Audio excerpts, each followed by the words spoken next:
안녕하세요. 개미네이터입니다. 8월 8일 다섯 번째 시간입니다. 오늘은 카페24에 대해서 말씀을 드릴 텐데요. 지난번 LG화학과 마찬가지로 금요일날 실적 발표를 한 카페24 역시 어닝 서프라이즈가 나왔습니다. 시장에서 예상한 것보다 상당히 높은 수준으로 서프라이즈 실적이 대폭 증가를 했고요. 이 같은 실적 증가는 시장의 애널리스트도 예상하지 못했던 부분입니다. 이 같은 부분이 향후 카페24의 주가에 어떠한 영향을 미칠지에 대해서 말씀드리겠습니다. 사실은 카페24는 또 하나의 코로나 수혜주를 좀 분류할 수가 있고요.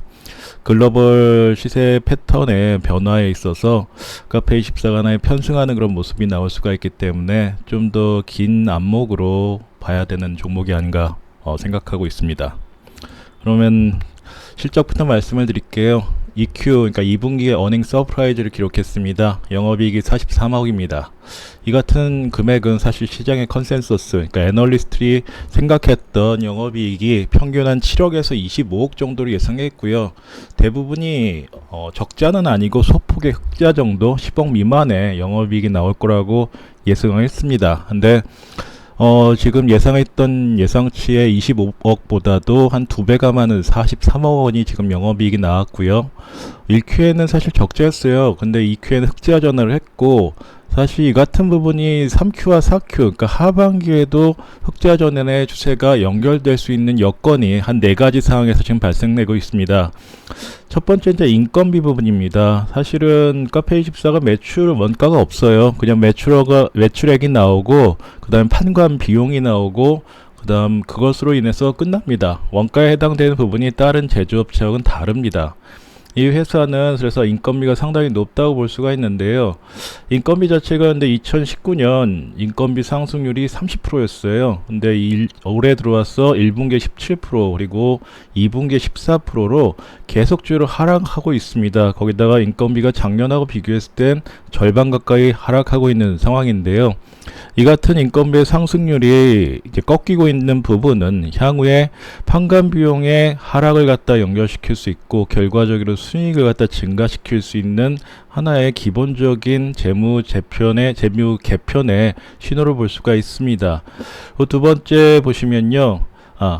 옆에 보시면은 매출액과 판관 비율을 갖다 봤을 때 카페24의 이 판관비, 매출액 대비 판관비의 비율은 95% 정도를 기록하고 있습니다. 낮았던 때가 2018년에 90.6% 정도였는데요. 지속적으로 90대 이상을 갖다 기록하고 있거든요. 근데 인건비의 증가율의 감소 속도가 어느 정도 지금 기반을 잡고 있기 때문에 이 같은 부분이 향후에도 좀 더 안정화될 수 있다. 근데 반면에 보시면 알겠지만 매출액은 지속적으로 증가하고 있습니다. 그리고 올해 같은 경우에도 작년보다 한 15%에서 20% 정도 상승할 것 같고요. 또 이제 말씀드리겠지만 내년이나 후년에도 지속적인 상승세가 나타난다. 근데 비용은 감소한다. 그럼 순이익이 증가할 수밖에 없는 여건이죠.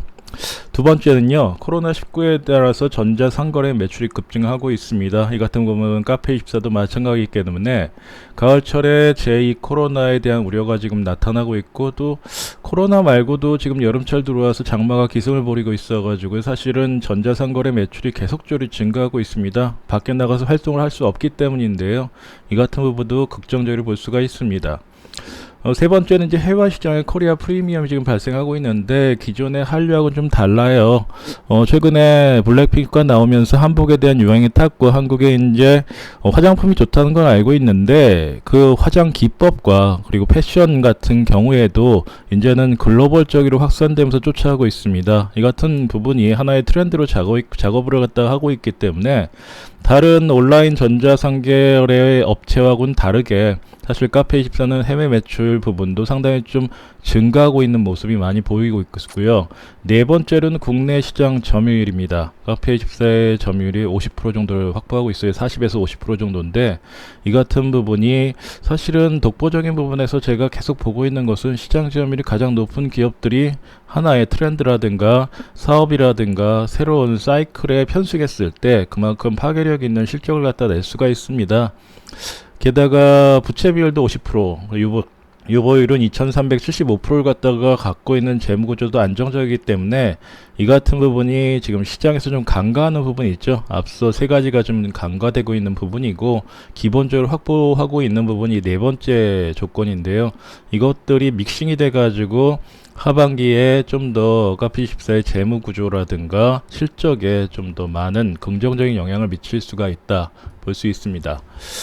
이것이 이제 기본적으로 돼가지고 수급을 갖다 봤을 때요, 지난주, 이번 주죠, 이번 주 금요일 날 시장의 움직임의 수급의 상승이 상당히 좀 변화가 좀 심했습니다. 카페24는 기본적으로 수급 주도가 되는 것이 국내 기관입니다. 1차적으로 올해만 봤을 때 지난 3월에서 6월 사이가 1차적으로 국내 수급 기관들의 수급이 유입됐던 시점이고요. 이 시점은 사실 코로나19의 발생 시점과 맞먹습니다. 하락폭이 큰 만큼 기관들이 바닥을 잡고 상승하는데 편승하면서 수급에 상당히 영향을 줬고, 이것이 카페24의 주가가 25,000원대 부분에서 6만원대까지 상승하는 그런 여건을 갖다 조성했습니다. 이것이 첫 번째 1차의 상승이었고요. 기간 순매수 강도는 이때 마이너스 0.015에서 플러스 0.015까지 상승을 합니다. 걸린 기간은 3개월이죠. 이때가 1차였습니다. 3개월 동안 기관의 수급이 카페24의 주가에 작용을 했는데, 중요한 것은 지금 2차입니다. 2차 시기에는 이제 2분기 실적이 발표가 됐고, 국내 기관 역시도 펀더멘털에 대해서 긍정적으로 지금 판단하고 있는 것 같습니다. 하루 만에 기관의 순매수 강도가 마이너스 0.01에서 0.004까지 급증합니다. 이것은 사실 1차의 순매수 강도가 3개월에 나타났던 현상인데, 사실은 여기에 절반 정도에 해당되는 매수 강도가 하루 만에 유입된 거죠. 그렇다면 이 매수 강도에 있어서 상당히 우측에 보시면 매수 강도에 대한 표가 있는데요. 상당히 좀 긍정적으로 기관이 좀 판단하고 있다고 볼 수가 있고요. 매수 기관 역시도 투신과 연기금, 보험 등 어느 정도 장기 트렌드를 갖고 가고 있는 기관들의 매수가 유입된다는 것을 긍정적으로 볼 수가 있습니다. 이 같은 부분은 사실 이 큰 기관들이 하루 만에 이렇게 사는 것은 지금이 아니고 2분기의 실적을 갖다 봤을 때 시장 컨센서스를 훨씬 웃돌았고, 상하반기에도 이 같은 흐름이 연결될 수 있다는 좀 확신을 갖고 있다고 판단하기 때문에 들어온 것 같고요. 향후에도 주가에는 좀 긍정적인 흐름이 나오지 않을까 판단하는 부분입니다. 다음은 이제 기술적인 부분인데요. 일봉입니다. 일봉을 봤을 때 작년 2019년 1월서부터 지금까지 카페24의 주가는 14만원대에서 2만원까지 급락을 합니다. 엄청난 수준이죠. 특히나 여기까지는 어느 정도 실적이 좀 들쭉날쭉했던 부분이 좀 있었고, 이거에 대한 향후의 청사진이 제시가 안 되기 때문에 하락했다 볼 수가 있는데, 올해 들어와서 3월 요때 시점은 코로나19 때문입니다. 그래서 사실은 기관의 수급이로 들어와서 5만원대를 원래 가격 수준으로 회복한 것은 7월 중순 정도까지 볼 수가 있는 흐름이었죠.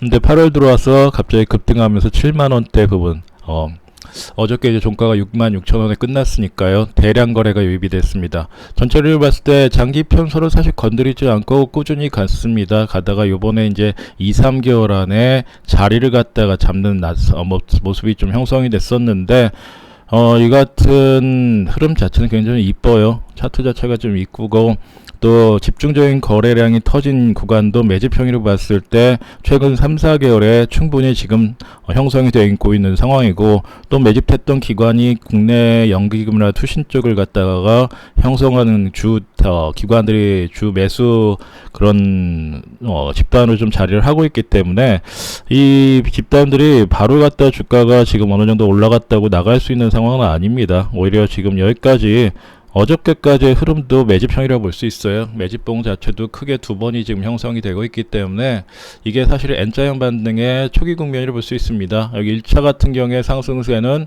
회복형이라고 볼 수가 있고요. 실적을 이제 판단했었기 때문에 2차 상승의 기반은 8월부터 시작이다. 이게 사실은 지난주였죠. LG화학도 이런 모습이었습니다. 어느 정도 자리를 잡고 한번 급등해서 국내 기관이 유입됐고, 이번 주 LG화학이었죠. LG화학의 주가 상승대도 상당히 양호했었는데요.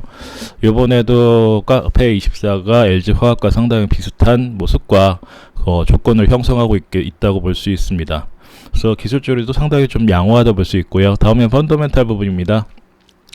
여기서 좀 감안하는 거는요, 펀더멘탈 상에서 기업 실적에 대한 애널리스트의 전망치가 이제 상향 조정될 수 있는 여건을 마련했다. 2분기가 분명히 어닝 서프라이즈가 발표됐고요. 이것이 이제 기반이 돼서 실적 전망치와 타겟 프라이스, 그러니까 적정 주가죠. 목표 주가를 갖다 상향할 수 있는 리포트가 나올 가능성이 높습니다. 이미 약간씩 나오고 있고요. 현재 애널리스트의 3분기와 4분기의 영업이익 추정치는요, 16억과 51억입니다. 43억은 사실 7억이었어요. 예상치가 여기였어요. 여기에서 갑자기 확 올라갔죠. 한 40억 정도가, 37억 정도가 지금 상향 조정했기 때문에 요 16억과 51억은 현재 애널리스트의 추정치고요. 이 부분 역시도 상향 조정될 가능성이 높습니다. 그럼 올해 카페24의 영업이익 추정치가 한 100억 원 내외 정도인데요. 100억 원이 아니죠. 이거보다 훨씬 전 높아졌다고 볼 수가 있고요. 주가 흐름을 갖다 봤을 때요, 카페24의 흐름은 실적 연동형 주가 흐름을 보입니다. 이 빨간색 라인이 카페24의 분기별 주가 흐름이고요. 이쪽은 이제 제가 추정한 겁니다. 보시면 영업이익의 전망치가 아니고 실제치가 발표되는 부분을 보면서 사실은 카페24는 그대로 연동해서 2만원대까지 왔었죠. 근데 지금은 워낙에 지금 실적이 잘 나오고 있기 때문에 전반적인 부분은 주가가 유턴하고 있습니다. 크게 유턴하고 있고요. 이게 거의 1년에 걸쳐서 작업할 가능성이 높습니다. 그러면 거의 V자는 아니고 U자에 가까운 반등, 원래 가격에 해당되는 10만원대까지는 갈 수 있는 흐름이다 라고 볼 수가 있는데, 제가 갖고 있는 적정 가치 산정 툴로 계산했을 때 우량주 기준으로 본다면 13만원 정도까지가 예상이 되고 있습니다. 물론 이것은 제 자체적인 가정과 그리고 프로그램에 의해서 산정되는 부분이기 때문에 제 자의적인 부분에 해당되는 주가 산정이라는 점을 갖다 좀 참고할 필요가 있고요. 두 번째는 일반 종목 기준으로 봤을 때 이건 완전 카페24가 아직은 어닝에 대한 흐름 자체가 좀 들쑥날쑥한 부분이기 때문에, 근데 올해서부터는 좀 안정형으로 바뀌면서 우량 종목에 해당되는 흐름까지 좀 연결될 수가 있습니다. 그렇다면 우량 종목 기준으로 봤을 때 주가 산정은 한 13만 3천원 정도, 현재 주가 대비 좀 상승 여론폭은 큽니다. 근데 제가 판단할 때는 아래에 있는 일반 종목 기준의 흐름으로 인해서 한 연말까지의 흐름이 원래 주가로 좀 조성되는, 다시 회복되는 그런 흐름이 나올 수 있는 주가가 나타날 거라 보고 있고요. 대신에 이 부분은 사실 올해 전망치가 이제 반영되는 겁니다. 근데 내년에 대한 전망치가 사실은 애널리스트들이 하반기 이제 내년 전망을 갖다 내는 보고서들이 많이 나올 거거든요. 이것이 이제 주가에 이제 작용할 것이고, 그때 봤을 때는 한 13만원 정도 예상하고 있는데, 올해 연말까지 지금 이제 8월이니까 앞으로 이제 3, 4개월에 해당되는 기간 동안에 적정 주가의 흐름이 이 정도까지 상향 조정될 가능성이 있지 않을까 판단하고 있습니다. 여기까지 이제 말씀드린 것이 전체적으로 제 판단에 의해서 말씀드리는 주가 산정이고요. 투자 판단에 참고하시기 바랍니다. 오늘은 카페24에 말씀드렸고요. 투자하고 수익률을 갖다가 잘 낼 수 있는 그런 한 주가 되시길 바랍니다. 여기까지 말씀드리겠습니다. 감사합니다.